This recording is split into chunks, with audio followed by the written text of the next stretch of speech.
मैंने ये कहा था कि यहां से यहां जाने का टाइम अगर t है तो यहां से आने का टाइम 4t है, तो टोटल टाइम क्या हो गया, t plus 4t 5t।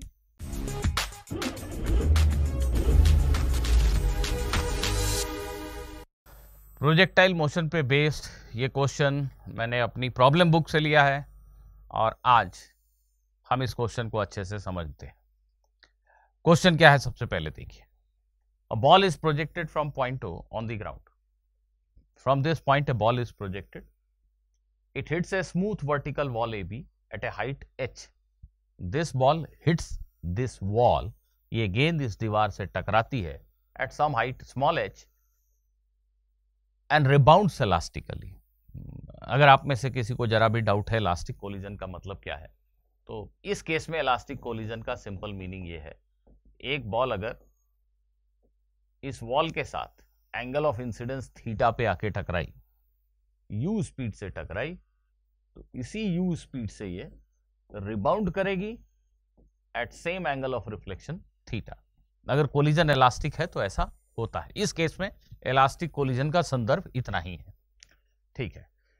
The ball finally lands at a point C on the ground. यहां से बॉल को फेंका, ये यहां टकराया और फिर रिबाउंड करने के बाद पॉइंट C पर आकर ग्राउंड से हिट करता है, टकराता है।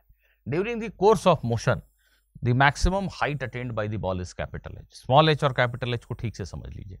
Small h क्या है, पूरे मोशन के दौरान maximum height attained by the ball, capital H है। और what is small h? It is height at which the ball hits the wall. We have to find the ratio of small h and capital H if it is given that ratio of OA and OC is 1:3. If it is given that ratio of OA and OC is 1:3, we have to find the ratio of small h and capital H. Students, this ball will of course move on a parabolic path. It will move on a parabolic path. Had there been no wall, it might have moved like this. अगर ये दीवार यहां पे नहीं होती तो ये किसी ऐसे पैराबोलिक पाथ पे ऐसा चल रहा होता, राइट। लेकिन यहां पे दीवार आ गई, इस हाइट को, इस पॉइंट को अगर मैं P लिख दूं तो हाइट AP को ही क्वेश्चन में स्मॉल h कहा गया है। यहां पे कोलिजन होने से ये बॉल इधर तो नहीं जाएगी, अब इधर जाएगी, राइट। तो ये बॉल यहां पे डिफ्लेक्ट हो गई और ऐसे आके पॉइंट C पर गिरी, समथिंग लाइक दिस। तो बॉल का एक्चुअल पाथ ये हुआ, बॉल उधर नहीं जा पाई। अब मेरा ये क्लेम है कि अगर 1 मिनट के लिए इस दीवार को तुम मिरर मान लो, मिरर, जस्ट इमेजिन कि ये दीवार नहीं मिरर है, तो ये जो पाथ प्रोजेक्टाइल का होना चाहिए था, ठीक उसी का मिरर इमेज, ये जो हिस्सा है इसका मिरर इमेज एक्चुअल पाथ होगा हमारे गिवन प्रोजेक्टाइल का। ऐसा क्यों? क्योंकि इस कोलिजन में, इलास्टिक कोलिजन में, ये जो बॉल है इसकी वेलोसिटी का वर्टिकल कंपोनेंट बिल्कुल नहीं बदला। भाई इलास्टिक नहीं होता तो भी नहीं बदलता। ये बॉल अगर u वेलोसिटी से थीटा एंगल पे जा रही थी तो इस बॉल की वेलोसिटी का एक y कंपोनेंट और एक x कंपोनेंट था। x component u cos theta और y component u sin theta. जब यहां कोलिजन हुआ तो दीवार ने गेंद पे सिर्फ इधर फोर्स लगाया, ऐसा, इधर तो फोर्स लगा नहीं। तो अगर इधर फोर्स नहीं लगा तो इस डायरेक्शन की वेलोसिटी क्यों बदलेगी? तो जब ये बॉल ऐसे रिबाउंड करेगा ना, ऐसा, तो इसकी वेलोसिटी का y कंपोनेंट यही रहेगा जो पहले था और x component of velocity just flip हो जाएगी। अगर ये 5 मीटर पर सेकंड इधर थी तो कोलिजन के बाद 5 मीटर पर सेकंड उल्टे डायरेक्शन में हो जाएगी। इलास्टिक कोलिजन का यही मतलब है यहाँ पे। तो x कंपोनेंट ऑफ वेलोसिटी बदली क्या? हाँ बदली, बहुत भारी रूप से बदली। अगर 5 मीटर पर सेकंड इधर थी तो अब 5 इधर हो गई, but y component of velocity has not changed. और एक प्रोजेक्टाइल का time of flight, maximum height attend, ये दो क्वांटिटीज ऐसी हैं जो सिर्फ और सिर्फ वर्टिकल कंपोनेंट ऑफ वेलोसिटी पे डिपेंड करती है। तो ये हिट हुआ या नहीं हुआ, ये कोलिजन हुआ या नहीं हुआ, कोलिजन हो या नहीं हो, वाई डायरेक्शन में जो बॉल की वेलोसिटी है उस पर तो कोई असर नहीं आया। अगर इस कोलिजन के ठीक पहले y component of velocity 10 meter पर सेकेंड थी, तो कोलिजन के तुरंत बाद भी बॉल की वेलोसिटी का y कंपोनेंट 10 मीटर पर सेकेंड ही है। So vertical component of velocity has not seen any change, therefore the maximum height attained is not going to change, time of flight is also not going to change, which means कि अगर ये दीवार बीच में नहीं होती, ये ball normal projectile की तरह चलता, तो जो टाइम ऑफ फ्लाइट होता वही टाइम ऑफ फ्लाइट अभी भी होगा, टोटल टाइम ऑफ फ्लाइट अभी भी उतना ही होगा। ठीक, और दीवार बीच में नहीं होती तो जो मैक्सिमम हाइट होता उतना ही मैक्सिमम हाइट बॉल ने अभी भी अटेन किया होगा, ये पक्की बात है। Right students, so let us assume that जब इस बॉल को फेंका गया तो इसकी वेलोसिटी का y कंपोनेंट uy है और x कंपोनेंट ux है। इनिशियल वेलोसिटी का x और y कंपोनेंट ux और uy है, ऐसा एक मिनट के लिए मान लेते हैं। अब ux जो है वो एक प्रोजेक्टाइल मोशन में कभी भी नहीं बदलता, पर इस क्वेश्चन में एक बार बदला। कब? जब कोलिजन हुआ। अगर ux 5 मीटर पर सेकेंड है तो यहां से यहां तक 5 मीटर पर सेकेंड टुवर्ड्स राइट था, लेकिन इसके बाद वो सडनली 5 मीटर पर सेकेंड टुवर्ड्स लेफ्ट हो गया, तो उसके डायरेक्शन में 180 डिग्री का चेंज आया जस्ट वंस, एक बार। इसकी वजह से ये हुआ कि इसको, इस प्रोजेक्टाइल को और जितने समय तक उड़ना था उतने ही समय तक उड़ेगा ये, लेकिन जो डिस्प्लेसमेंट हॉरिजॉन्टल डायरेक्शन में दाहिनी तरफ होना था वही डिस्प्लेसमेंट हॉरिजॉन्टल डायरेक्शन में बाईं तरफ हो गया। इसका अर्थ यह भी हुआ बच्चों कि ये जो दूरी है, ये दूरी बिल्कुल इतनी दूरी ये भी है। रिपीट, ये जितनी दूरी है उतनी ही दूरी ये भी है। ठीक है ना? अब जरा क्वेश्चन में इस दिए हुए चीज पे गौर किया जाए। OA, इस डिस्टेंस को अगर मैं x लिख लूं तो OC 3x है, ऐसा क्वेश्चन कहता है। मतलब यहां से यहां की दूरी 4x है। गौर करना, अगर ये x है, ये 3x है, ये डिस्टेंस 4x है। राइट, दैट मीन्स अगर दीवार नहीं होता तो जो टोटल रेंज होनी थी वो 5x होनी थी।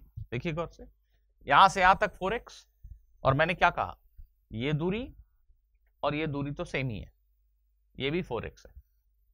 तो अगर दीवार नहीं होती तो ये ट्रैजेक्टरी होता और x और 4x मिलकर के 5x होता। राइट, तो इसका रेंज, अगर इस डिस्टेंस को हम x माने तो इसका रेंज जो है वो 5x होना था। I hope you have understood this. अब हॉरिजॉन्टल डायरेक्शन में जो मूवमेंट होता है वो तो कांस्टेंट स्पीड से होता है, सभी समझते हैं।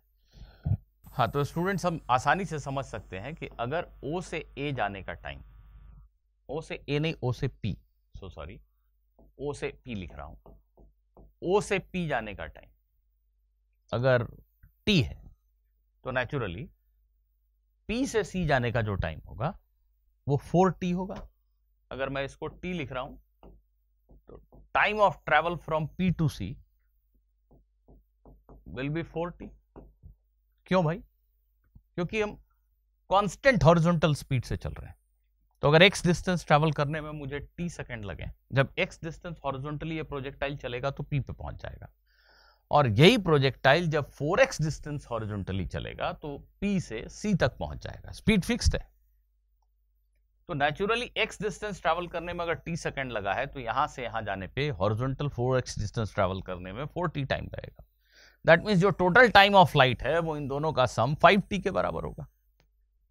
तो यहां से यहां जाना और यहां लौट के आना, या सिंपली ये मोशन करना, इसको हम टोटल टाइम ऑफ फ्लाइट अगर बोलते हैं तो आप समझ सकते हैं कि यहां से यहां जाने का जो टाइम है, जिसको मैं t बोल रहा हूं, it is nothing but 1/5 of the total time of flight. Please ध्यान दीजिए, यहां से यहां जाने का टाइम t, यहां से यहां आने का 4t, तो टोटल टाइम ऑफ फ्लाइट को क्या बोल सकता हूं? 5t। So 5t is nothing but total time of flight. Therefore, t is nothing but time of flight into 1/5. तो प्रोजेक्टाइल को यहां से यहां जाने में जो टाइम लगा है, it is 1/5 of the time of flight, and all of you know that time of flight of a routine normal projectile is nothing but 2uy/g. अगर एक प्रोजेक्टाइल की इनिशियल वेलोसिटी का y कंपोनेंट uy है तो 2 times uy/g is total time of flight, इसका 1/5। That is the time that the projectile will take to move from O to P, right? तो अब हमें यह समझना है कि इतने सेकंड तक अगर हमने समय दिया प्रोजेक्टाइल को फेंक के तो वो कितनी हाइट ऊपर चढ़ गया होगा. This h is nothing but y coordinate of the projectile or height attained by the projectile in this much amount of time. So how do you write that? What is h? ut uy into t. I hope you are understanding. जो total time of flight होता है उसका 1/5 time of flight है यहां से आ जाने का. उतने समय में y डायरेक्शन में डिस्प्लेसमेंट कितना हुआ? ut plus half a t square. That is the formula I am using for y direction. So initial velocity in y direction is uy into t, ut minus half g t square. This is the value of small h in terms of uy. So this becomes uy square by g. Again here also I will get uy square by g, uy square by g, and the numbers are 2 by 5 minus this will become 2 by 25. Am I right? uy square by g, yes, this is what I will get. So if you simplify this, taking 25 as LCM, this will become 5 2 ja 10, 10 minus 2, this will become 8. So 8 upon 25 uy square by g. So this is how one can write h in terms of uy. Now we have to find the ratio of small h and capital H, right? So small h you have already written in terms of uy. Now capital H can also be written in terms of uy. वो तो सभी जानते हैं. Capital H होता कितना है बेटा? Maximum height attend कितना होता है? It is nothing but uy square by 2g. So basically uy square by g is nothing but 2h, isn't it? तो यहाँ सीधा सीधा अगर हम 2 times capital H लिख दें तो this will become 16 by 25 capital H और हमारा क्वेश्चन सॉल्व हो गया. Small h by capital H is 16 by 25. So students, I hope that all of you have understood this question, though it is not a very difficult kind of question but slightly difficult to visualize in first attempt. तो आप में से जो लोग इसको दूसरी तीसरी बार देख रहे हैं उनके लिए तो ये शायद बहुत ही आसान रहा होगा, लेकिन जो लोग पहली बार देख रहे हैं उनको हो सकता है अभी भी थोड़ा डाइजेस्ट करने में समय लगे. एक बार और जरूरी पड़े तो रिवाइंड करके देख लीजिए. और प्लीज़ वीडियो आप लोग शेयर नहीं कर रहे हैं, मेरे एफर्ट्स की कोई कदर नहीं कर रहे हैं आप लोग. चलिए मिलते हैं अगले वीडियो में फिर से किसी नए क्वेश्चन के साथ.